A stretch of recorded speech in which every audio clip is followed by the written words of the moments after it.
Congress party ने बीते दिनों 39 उम्मीदवारों की घोषणा की थी, जिसमें से ज्यादातर दक्षिण भारत के संसदीय सीट थे। कुछ सीटें जरूर छत्तीसगढ़ की थी, लेकिन उनका असमंजस और उनमें आत्मविश्वास की कमी क्यों दिखती है, इसका उदाहरण लगातार सामने आ रहा है। दरअसल उत्तर भारत में छत्तीसगढ़ के अलावा अन्य जगह सीट न घोषित करने के पीछे एक बहुत बड़ी गुटबाजी है, और ये गुटबाजी इन दिनों एमपी से लेकर यूपी तक हावी है। यूपी में तो 17 सीटें मिली हैं, लेकिन अगर मध्य प्रदेश की बात करें तो यहाँ पर अब तक एक भी व्यक्ति का नाम घोषित नहीं किया गया है। वहीं दूसरी तरफ कयास ये भी लगाए जा रहे हैं कि तमाम नेता अपने अपने चहेतों को टिकट दिलाने में लगे हुए हैं। इन्हीं में से एक हैं कमलनाथ।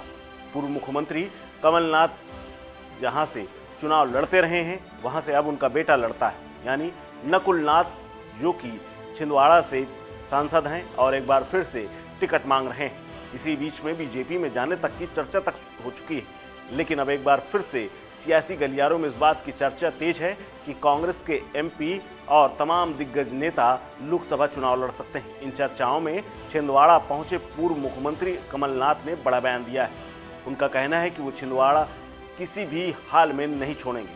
दरअसल चर्चा ये थी कि कमलनाथ को महाकौशल की एक लोकसभा सीट से चुनाव लड़ने की चर्चा है, खासकर जबलपुर से। लेकिन जबलपुर का नाम सुनते ही कमलनाथ ने स्पष्ट कर दिया कि वो छिंदवाड़ा छोड़कर कहीं नहीं जाने वाले। क्या कुछ कहा है कमलनाथ ने, सुनिए।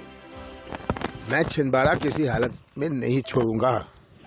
कांग्रेस नेता भाजपा में शामिल हो रहे हैं लगातार। कांग्रेस नेता लगातार भाजपा में शामिल। अब सुरेश पचौरी जी शामिल हुए तो हुए, उनकी मर्जी। लेकिन सर ये बड़े नेता जो में जा रहे हैं, उसके बाद कौन से बड़े नेता? अरुणोदय चौबे, आज मुझे अभी खबर आई, उन्होंने तो पहले ही कांग्रेस से इस्तीफा दे दिया था। दीपक जोशी भी जा रहे हैं दोबारा, वो तो वहीं के थे।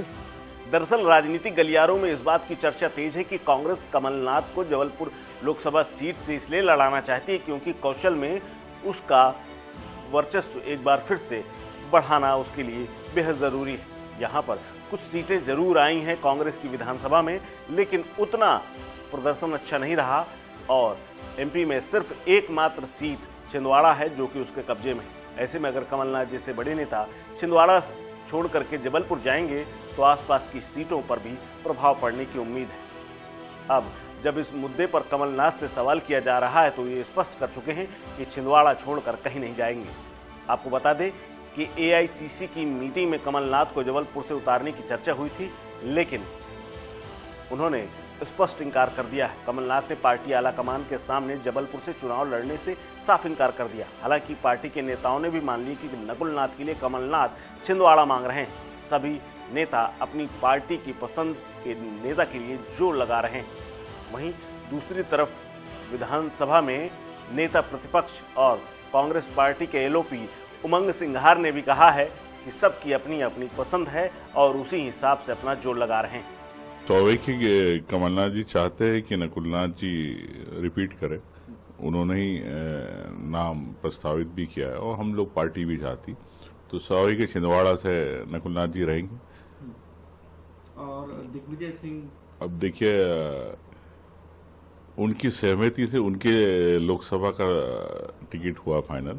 अब वो जो उनके प्रिय है उसको चाहते हैं, तो उस हिसाब से टिकट आपको पता चल जाए किसको हुआ। क्या महिला स्वाभाविक है पार्टी प्रयास कर रही है कि महिला उम्मीदवार 29 में से 2-4 सीटों पर रहे, वो पार्टी प्रयास कर रही है। बता दें कि लोकसभा चुनाव पास आ चुका है। बीजेपी जहां 195 उम्मीदवारों को घोषित कर चुकी है, वहीं कांग्रेस इस मामले में बहुत पीछे है। कांग्रेस नेताओं में अभी भी कई लोग आ रहे हैं, जा रहे हैं। वहीं कमलनाथ और नकुलनाथ के बीजेपी में जाने की अटकलें लग चुकी हैं, लेकिन कार्यकर्ता हताश हैं क्योंकि उनमें जोश भरने के लिए अब तक कमलनाथ और नकुलनाथ पहली बार निकले। लेकिन देखना है इस दौरे से क्या निकलता है और कमलनाथ में कांग्रेस पार्टी क्या निर्णय लेती है। वहीं जनसभाओं और कार्यकर्ता सम्मेलन में लगातार नकुलनाथ और कमलनाथ शिरकत कर रहे हैं। इस खबर में फिलहाल इतना ही।